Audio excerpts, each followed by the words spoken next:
आता पाहूया पुण्यातल्या टॉप 9 बातम्या।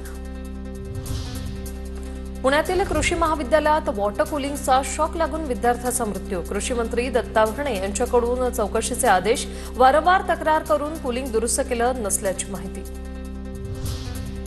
पुण्यातील हडपसर भागात काही ठिकाणी पाणी टंचाई। पाणीपुरवठा योजनेसाठी कोट्यावधी रुपये खर्चूनही उपाययोजना न झाल्याचा आरोप। 7 ते 8 वर्षांनंतरही पाणी टंचाई कायम असल्याने नागरिकांचा संताप।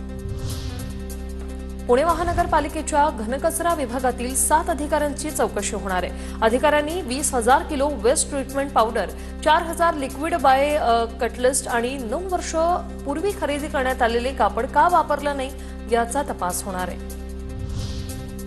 पुणे विभागात एसटीच्या अपघातात वाढ। गेल्या वर्षभरात 49 अपघातात 49 प्रवासी ठार झाले। अपघात रोखण्यासाठी चालकांना वेगमर्यादा आणि नियमांचं प्रशिक्षण। पुण्याच्या भोरमध्ये ग्रामदैवत जानाई देवी यात्रेनिमित्त भोरमध्ये भव्य कुस्ती आखाडा। राज्याच्या विविध भागातून आलेल्या 200हून अधिक नामांकित पैलवानांचा सहभाग। स्पर्धकांसाठी दुचाकीसह म्हैस, बकरी आणि रोख रक्कम अशा बक्षिसांची खैरात। पुण्याच्या मार्केट यार्ड परिसरात पती पत्नीच्या वादाचं हल्ल्यात रूपांतर। धारदार शस्त्रांच्या हल्ल्यात एकाच कुटुंबातील 3 जण गंभीर जखमी। जखमींवर खासगी रुग्णालयात उपचार सुरू। राज्यातील ऊसाचा गाळप हंगाम अखेरच्या टप्प्यात। 24 मार्चपर्यंत 98 लाख टन साखर उत्पादन। यंदा 120 कारखान्यांकडून गाळप पूर्ण। एप्रिल मध्यापर्यंत 100 लाख टन साखर उत्पादन होण्याचा अंदाज।